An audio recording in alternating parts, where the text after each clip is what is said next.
on parle de présumée corruption. Tout à fait. On parle de présumée corruption. D'ailleurs, c'était la une de Busby le jour. Bolen Fat Teleko Boubar. On va revoir cette une-là. Une affaire étouffée. Aïssatou Faye, arrêtée avec plus de 25 millions de francs CFA en liquide. Elle propose de fortes sommes d'argent à 2 policiers en service à Kébémer qui encaissent et la libèrent. Mansour Faye saisit des autorités policières. Les 2 agents suspendus risquent la radiation. Des policiers s'étonnent qu'il n'y ait aucune enquête contre la fille.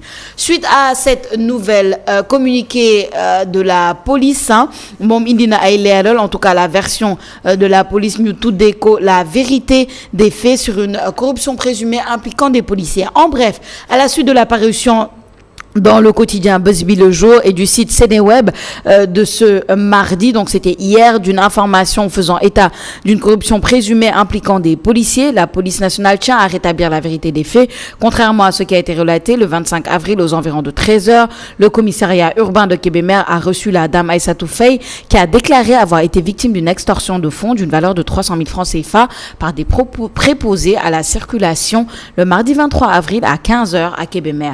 Lors de son audition, elle a soutenu qu'à la suite d'un contrôle de routine, il a été découvert par devers elle un montant de 21 millions de francs CFA. Les investigations menées par le chef de service ont permis d'identifier les 2 agents de police incriminés qui ont reconnu lors de leur interrogatoire avoir reçu la somme indiquée, donc de 300 000 francs, mais de manière gracieuse. Face à ces agissements d'une extrême gravité, l'autorité policière a fait prendre toutes les mesures disciplinaires qui s'imposent. Les 2 fonctionnaires de police ont immédiatement été relevés de leurs fonctions et font l'objet d'un arrêt en salle de discipline. Alors, quelques commentaires suite à ce communiqué. Mohamed Konaté, elle a pleinement le droit de circuler avec cette somme brute, mais on va quand même sanctionner les agents et la laisser partir. On a ensuite Ndayan Awa qui dit « Et vous voulez que le président Bassirou Diomaye Faye ne touche pas à cette bande organisée? Je vous dis déjà, dès à présent, on ne peut pas faire du neuf avec du vieux, que chacun prenne ses responsabilités. » Michel Sow, corrupteur et corrompu devrait être également poursuivi, non? Fondé 221 qui dit si son véhicule a été fouillé, c'est parce qu'ils savaient que c'était la fille de Mansour Faye. Ils lui ont extorqué de l'argent et elle est allée les dénoncer. Les policiers sont fautifs. Chi le Nudek. Ensuite, on voit Gérard Yves Momnena, mais Aïssatou Faye, c'est pas celle qui a la grosse ferme et à cause de laquelle on était des jaloux parce qu'on disait que c'était l'argent des Sénégalais. Elle servait un discours méritocratique alors qu'elle se gavait de nos deniers publics. On a ensuite Ruben, Lamine Kamou qui dit c'est elle, on nous a traité d'aigris parce que nous avons demandé l'origine de ces fonds, 25 millions en espèces. Mam As, la fille va s'en sortir comme ça, il n'y a pas de corrompu sans corrupteur qu'il y aille jusqu'au bout, sinon ça ne serait pas juste pour ces policiers et le peuple sénégalais qui s'interroge sur l'origine de cet argent. Bon, beaucoup de polémiques. Le communiqué de la police, Mantila Boguenyowat, d'abord, pour commencer, parce que le communiqué de la police se veut rétablir la vérité en disant que les informations données par Busby et par Sénéweb n'ont pas été véridiques. Et pourtant, si sama entendement, li communiqué ou police bi wax yep, il y a rien qui discrimine ou qui démentit en fait notre la une de Busby ou le box ce qui a été écrit sur le site Sénéweb. Au contraire, parce que je pense que si les faits n'étaient pas arrivés tels, il n'y aurait pas eu relève des fonctions des 2 policiers. C'est qu'ils ont quelque chose à se reprocher. Absolument. Donc bon, la manière dont le communiqué de la police a commencé à nous gérer, moi je ne vois pas, ou bien peut-être c'est moi qui n'ai pas compris aussi, mais je ne vois pas de démenti forcément. Peut-être éclaircissement Diaron Noko, et c'était important qu'on entende de la part de la police elle-même les faits, de leur manière, nan le démé. Mais en tout cas, les gens ont beaucoup réagi parce que bon, c'est pas la première fois qu'on entend ce genre d'affaires.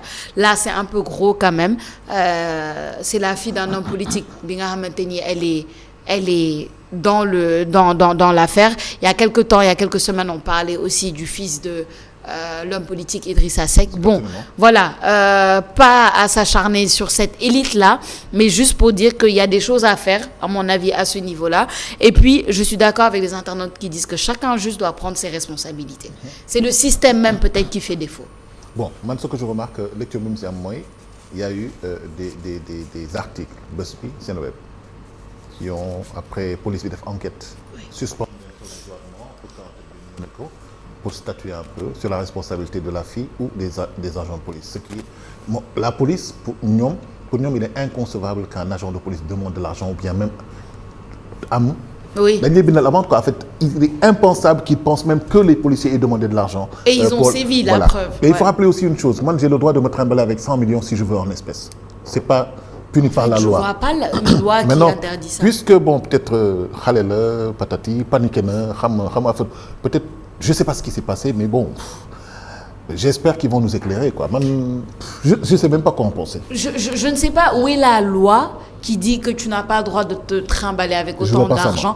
Après, tout le monde peut faire son interprétation. D'où vient l'argent, etc. Ça, c'est autre chose. Mais est-ce que juridiquement, j'aimerais qu'on m'éclaire, est-ce que juridiquement, interdire? Je pose la question très honnêtement parce que je ne sais pas. Je suis pas, voilà, je n'ai pas fait droit, donc je ne sais pas. Est-ce que juridiquement, interdire un citoyen de balader ou avec une certaine somme d'argent, notamment 21 millions ou 25 millions, je ne sais plus combien c'est. Est-ce qu'il y a une loi qui dit ça? Je ne sais pas. Le fait que Mouye Keti 300 000 francs, Djorko aussi a des agents de police. Quand on l'a 300 000, ils ont reçu ça gracieusement. Mais voilà, ça laisse à désirer. Je pense que c'est pour ça qu'ils ont été démis de leur fonction. On a une incohérence du Bérédal. ci lii nii ils ont reçu ça gracieusement maanaam dañ leen comme may wala yooyu noonu yàgg nañ di dégg que ni ay agent de police kii nii def na lii comme ça sama papier auto matul wala def naa benn délit bi nii si yoon bi wala dara nga jox policier bi ngay dajal xaalis mu bàyyi la nga dem yooyu noonu ay fait la yi nga xam ne nit ñi dañ koy dund au quotidien da ngay dégg ñu ku nekk da si am yenn expérience yi nii lii day gën a fësal rek wax yooyu nga xam ne ñu ngi ko doon wax ci suuf lu ñëw rek yëkkatiku la. mën nañ ne xale bi. Peut-être qu'on a le droit ou on droit. Mais quand on a rien à se reprocher aussi, ben je donne rien.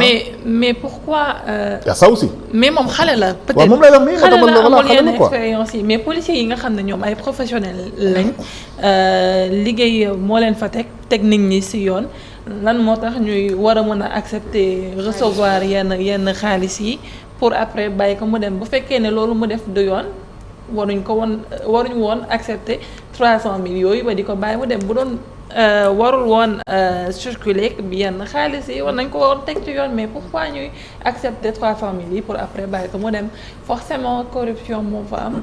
wala il y a une faille, il y a une faille. Il y a une incohérence. C'est cohérent lui. Oui, c'est ça. Ça tient pas. Rose. Il y a un non-dit.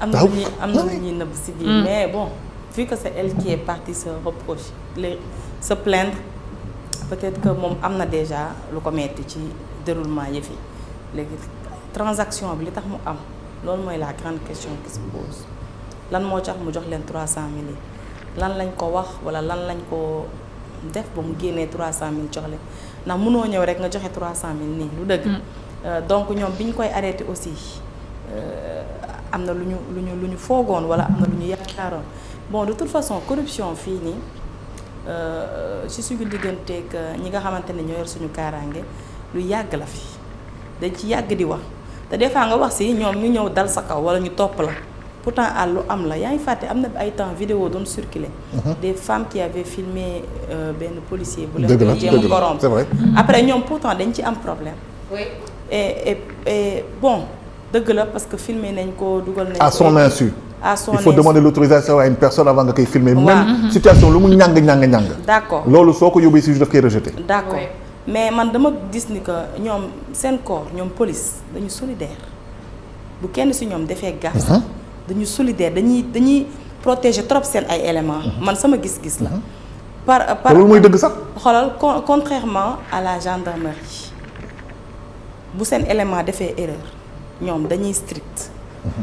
Man sama gis-gis la benen bi moy li tax mu yàgg fi boobu ba tey mënuñu cee jóg on a des gens comme Amul Yaakaar et autres mais tey yaa ngi naan am na sànq ku ne ñoom ak la fille ñëpp def nañ erreur parce que s'ils ont été corrompus mais moom tamit daf leen corrompre un truc du genre mais ñun ñëpp dañ koy dund au quotidien al fii kan moo mësul dund loolu man génn naa fàtte sama pièce ñu laaj ma xaalis ma ne ko yoruma liquide transfert laa mën a def ñu jox ma numéro ne naa ko transfert xam nga bu demee ba egg foofu c'est grave.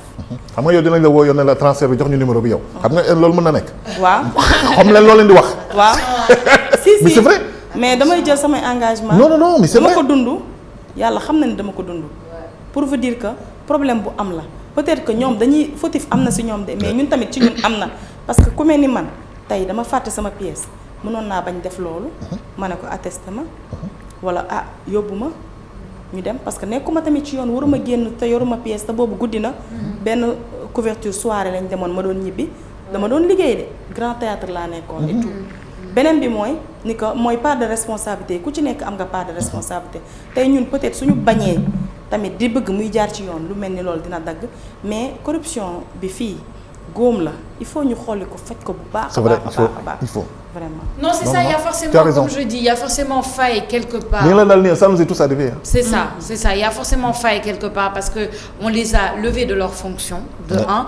De deux, c'est Nico Orozo-Ré, c'est le. Et ça, c'est une volonté manifeste, voilà, de couper la faille. Non, en fait, de dire que nous, la police, on n'en veut pas. Oui, c'est ça. Cette corruption-là. Et puis c'est comme Rose l'a mentionné, c'est le père de la jeune Aïssatou Faye, donc Mansour Faye, l'ancien ministre et maire de Saint-Louis, qui est allé se plaindre à la police pour dire que voilà, c'était pas normal que nous extorquions 300 000 francs. Ça me laisse supposer, même si je ne maîtrise pas forcément le droit, ça me laisse supposer qu'elle avait le droit en fait de se balader avec 21 000 francs. Moi, peut-être qu'elle a été impressionnée, peut-être que voilà, je ne sais pas, peut-être aussi qu'elle a décidé elle-même de leur donner 300 000 francs. Mais il y a une faille quelque part. Au moment où on est en train de parler des réformes de notre système judiciaire, je pense que il faut que nous regardions. En fait, Sénégal, les plaignants réformés. Tout, absolument tout. La police ou la gendarmerie, nous les jël, defal la ce PV, jébal le procureur. Ça veut dire qu'il faut mener un processus d'enclenchement logique. Voilà, une chaîne, vraiment, ils seront irréprochables. On y arrivera un jour, hein? Voilà, tant qu'on n'aimerait pas la facilité. Parce que nous avons une facilité. Nous avons la fayal li, nous avons un grand. C'est deux noirs il y a que chacun, j'aime bien le tribunal, que chacun prenne ses responsabilités. Nous, en tant que citoyens, nous avons une responsabilité. Nous refusons, nous avons aussi une responsabilité, que chacun prenne ses responsabilités. Wow, je sais, ouais, la conjoncture est maintenant, ouais, il y a tamit. Alors, Khadija, merci. Safiaba. De rien. Merci, Rose. Merci. Nous allons éducation. C'est Madame Bagnon. Madame Bagnon. Mais elle est venue pour semer le trouble ici. Elle est droit d'auteur de Khadija Mo créé loolu de Bagnon moom Khadija moo ko créé. Examen et problématique des corrections. Dans un instant, éducation avec Khadija Nad Diouf.